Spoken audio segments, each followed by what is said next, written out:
جی السلام علیکم ورحمۃ اللہ وبرکاتہ۔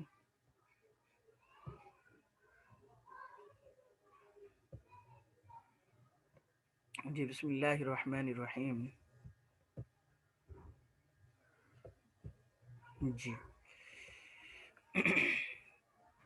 جی امید ہے آواز صاف آ رہی ہوگی۔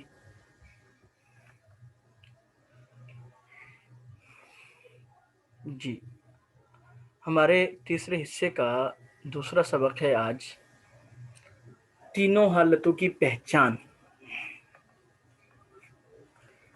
یہ جس کے پاس کاپی ہو وہ لکھ لیں، ذہن نشین کر لیجئے کہ اسم کی اعراب کے اعتبار سے تین حالتیں ہوتی ہیں: حالت رفعی، حالت نصبی اور حالت جری۔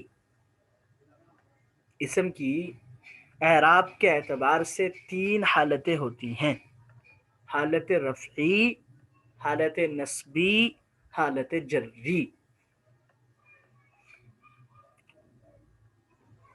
اچھا، اور اس کے ساتھ ساتھ میں عرض کر دوں فعل کی بھی تین حالتیں ہوتی ہیں، لیکن فعل میں حالت جزمی نہیں ہوتی، اور وہ حالت رفعی، حالت نصبی اور حالت جزمی ہوتی ہے، جری نہیں ہوتی۔ دوبارہ عرض کر دیتا ہوں، اس بات کو بار بار اپنے ذہن میں بٹھائیے گا۔ چوتھی کوئی حالت نہیں، حالت رفعی، حالت نصبی اور حالت جری۔ اچھا، یہ بات ذہن نشین ہوگی امید ہے۔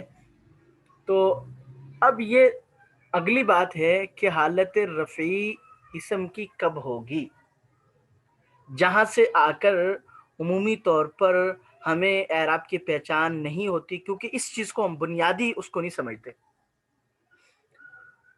اچھا، اسم کی حالت رفعی کب ہوگی؟ ذہن نشین کر لیجئے کہ صرف دو صورتیں ہیں جب اسم حالت رفعی میں ہوگا، ورنہ نہیں۔ جی، جب اسم حالت رفعی میں، ان دو صورتوں میں سے کوئی صورت پائی جا رہی تو اسم حالت رفعی میں ہے، ورنہ نہیں۔ ٹھیک ہے، اچھا، پہلی صورت جب اسم 8 جو مرفوعات ہیں ان میں سے کوئی ایک بن رہا ہو بذات خود، یعنی اسم براہ راست ان 8 میں سے کوئی ایک بن رہا ہو۔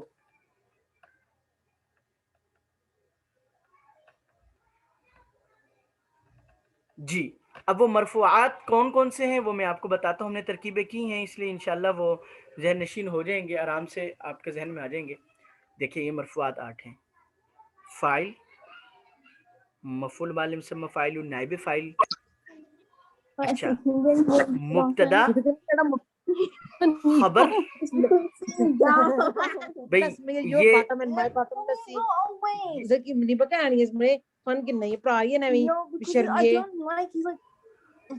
یہ مائک میوٹ کر لیجئے۔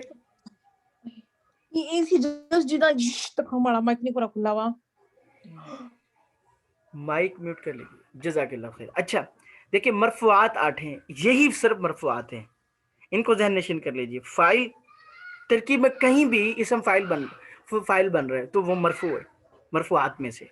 نائب فاعل، مبتدا، خبر، ان اور اس کے اخوات کی خبر، ما بلا مشابہ بلیسا کا اسم، کان اور اس کے اخوات کا اسم، لا برہن فی الجنس کی خبر۔ اب دیکھیں الحمدللہ ہم فاعل کو بھی کر چکے ہیں، فعل مجہول کی ترکیب بھی غالباً کی ہے، اگر نہیں کی تو وہ ہو جائے گی انشاءاللہ۔ مبتدا اور خبر بھی کر چکے ہیں، ان کی ترکیب، حروف مشبہ بالفعل کی ترکیب کر چکے ہیں، کانا کی کر چکے ہیں، لا برہن فی الجنس کی کر چکے ہیں۔ تو یہ مرفوعات ہیں جو 8 ہیں۔ جب اسم ان میں سے کوئی ایک بن رہا ہوگا تو وہ حالت رفعی میں ہوگا۔ وہ کیا ہوگا جی؟ حالت رفعی میں ہوگا۔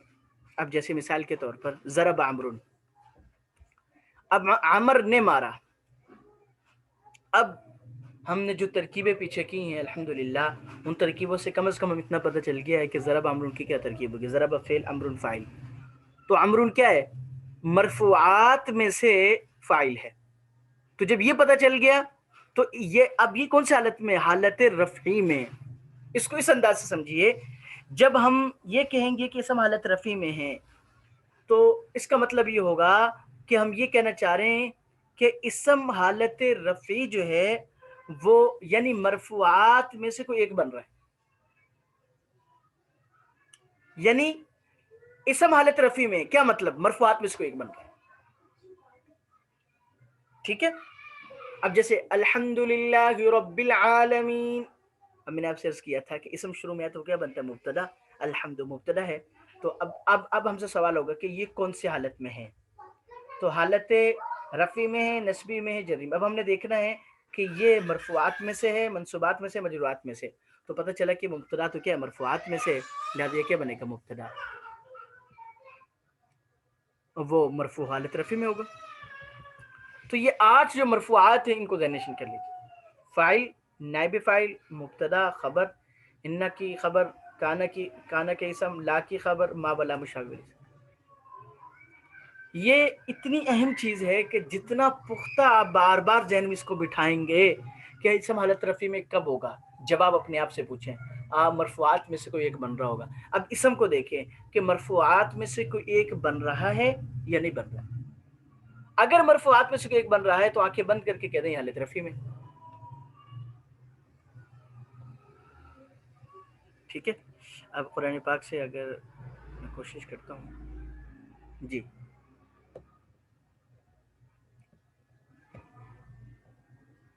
اب دیکھیں. ہے اللہ تیرا شکر ہے، اللہ تیرا شکر ہے. اچھا اب دیکھیں الحمد، میں نے آپ سے عرض کر دیا کہ یہ کیا ہے؟ اسم ہے، شروع میں ہے تو یہ کیا بن رہا ہے؟ مبتدا بن رہا ہے. تو حالت رفعی میں ابھی صرف حالت رفعی لکھ رہا ہوں.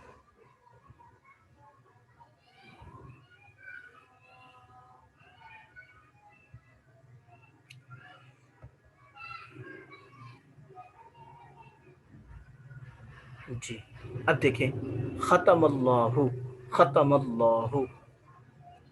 اب دیکھیں ختمہ فعل، لفظ اللہ فاعل. اب لفظ اللہ فاعل ہے، فاعل کن میں سے؟ مرفوعات میں سے. تو اس کا مطلب یہ کون سی حالت میں؟ حالت رفعی میں.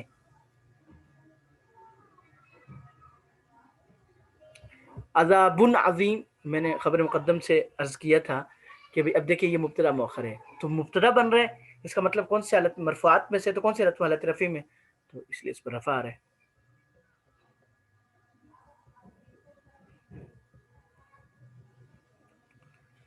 جی تو بہرحال جتنا بھی آپ ذہن میں بٹھائیں، اللہ یستہزئ بہم. اب دیکھیں اسے میں شروع میں تو یہ کیا بن رہا ہے؟ مبتدا. تو مبتدا کون سی حالت میں؟ حالت رفعی میں. وہ مرفوعات میں سے.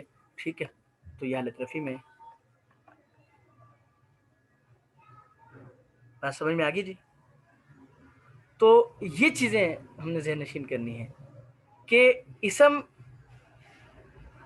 مرفوعات جو 8 ہیں ان میں سے کوئی ایک بن رہا ہے. سمن، بکمن، سمن، اسم شروع میں مبتدا بن رہا ہے تو یہ کیا ہو گیا؟ حالت رفعی میں ہو گیا. بات سمجھ میں آ گئی جی؟ تو اس لیے اس کو بات کو بار بار اپنے ذہن میں بٹھائیے گا کہ بھئی اسم حالت رفعی میں کب ہوگا؟ مرفوعات میں سے کوئی ایک بن رہا، منصوبات میں سے کوئی ایک بن رہا، نہیں مرفوعات میں سے کوئی ایک بن رہا. اسم حالت رفعی میں کب ہوگا؟ اچھا اور دوسری چیز جو ہے ہم نے جو کرنی ہے، اب ہم نے دیکھے صرف یہ ترکیب نہیں کی کہ مبتدا خبر وغیرہ ہو. ٹھیک ہے. ہم نے بلکہ اس کے ساتھ ساتھ مبتدا وہ مضاف الیہ کی بھی کی ہیں. ٹھیک ہے. اور موصوف صفت کی بھی کی ہیں. جی اور آگے ہم مزید کریں گے. ٹھیک ہے. تو دوسری چیز جو ہے، اب بعض اوقات ایسا ہوگا کہ اسم مرفوعات میں سے براہ راست تو کچھ نہیں بن رہا، لیکن اسم مرفوعات میں سے، لیکن وہ اسم ایسے اسم کے ساتھ ملا ہوا ہے کہ جو مرفوعات میں سے ایک بن رہا ہے.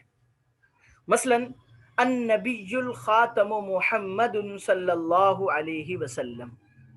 اب دیکھیں النبی اسم شروع میں ہے، یہ تو مبتدا، یہ تو اس پر رفع کیوں آ رہا ہے؟ مبتدا بن رہا ہے. الخاتم اس پر بھی رفع آ رہا ہے. کیوں؟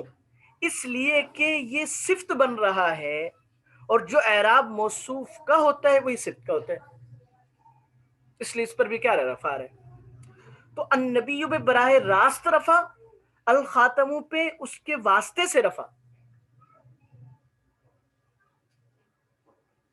ٹھیک ہے، ہم نے صفت کی مثال ابھی پڑھی اس لیے میں نے صفت کی مثال دی ہے. آگے تابع بدل تاکید عطف بیان ان کو ہم سب کو کریں گے تو انشاءاللہ یہ ہمیں.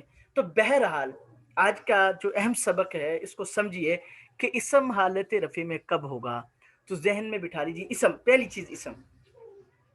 یہ اسم اور فعل کا فرق اگر آپ کے ذہن میں ہونا چاہیے کیونکہ حرف تو مبنی ہے اس کی بحث نہیں. تو رہ گئے اسم اور فعل، تو اس کو کرنا ہے. مرفوعات 8 ہیں، ان میں سے کوئی ایک براہ راست اسم ان میں سے کوئی ایک بن رہا ہے تو تب یہ حالت رفع میں. اچھا، یا براہ راست تو نہیں بن رہا مگر جڑا ہوا ہے اس اسم کے ساتھ جو مرفوعات میں اس کو ایک بن رہا. ذہن میں رہے گا جی انشاءاللہ تعالی. تو اس بات کو کوشش کیجئے، بہت بہت اپنے آپ کے اندر دیکھیں اس بات کو یعنی جیسے کہتے ہیں نا کنسپٹ کلیئر بالکل کر لیجئے. اسم کی حالت رفع صرف ان دو صورتوں میں ہوگی. ٹھیک ہے، اب آگے ہے رفع دینا کیسے ہے، وہ میں نے کل اعراب کی 3 صورتیں بتائی تھی. تو وہ 16 قسمیں جب ہم کریں گے تو ہم نے دیکھنا ہے کہ جی حالت رفع میں تو ہے لیکن رفع کس طرح نا وہ آگے ہم حل کریں گے. تو پہلے یہ چیز سمجھیے کہ حالت رفع میں کب ہوگا. امید ہے آپ سب کے ذہن میں بیٹھ جائے گا انشاءاللہ تعالی. تو اس کو بار بار ذہن میں بٹھائیے، بار بار. یہ ایسے ایسے کرنے کا اب میں تینوں کروا سکتا ہوں لیکن ایسے ایسے کرنے کا مقصد یہ کہ آپ کو فائدہ ہو کہ آپ بات بار بار اپنے ذہن میں ذہن نشین کریں. اسم کی حالت رفع کب ہوگی اپنے آپ سے پوچھیں، قرآن پاک میں دیکھیں، کتابوں میں دیکھیں جی. تو آپ کو خود بخود اندازہ ہوگا. اب آپ نے جو ترکیبیں کر لی ان میں دیکھ لیں، جو بھی جتنی بھی ترکیبیں کر لی ان میں ضرور دیکھ لیں. کبھی ہم نے خبر بنایا تو اس پر رفع آ رہا ہے یا نہیں، ہم نے جو ہے نا مبتدا بنایا تو اس پر رفع آ رہا ہے یا نہیں، کانا کہ جو ہے نا وہ اسم بنایا تو رفع آ رہا ہے یا نہیں، انہ کی خبر بنایا تو رفع آ رہا ہے یا نہیں. اللہ پاک سے دعا ہے کہ اللہ پاک ہمیں سے سمجھ نصیب فرمائے. جی دعا میں یاد رکھیے گا. السلام علیکم ورحمۃ اللہ وبرکاتہ.